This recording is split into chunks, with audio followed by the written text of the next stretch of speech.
Welcome. In this video I will show you how to fix Bluetooth audio delay in games on your Red Magic Astra tablet.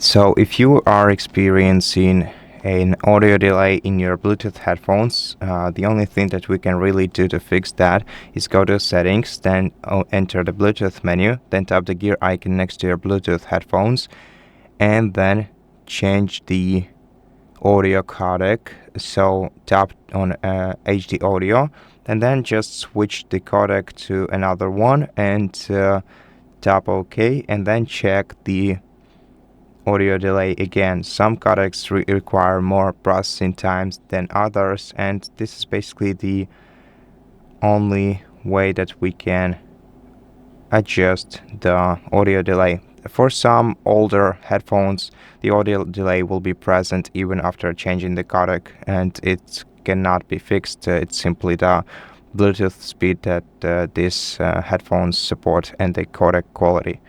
And that's basically how you do it. So thank you so much for watching this video. If you liked it, please consider subscribing to our channel, leave us a like and a comment below, and I'll see you in the next one.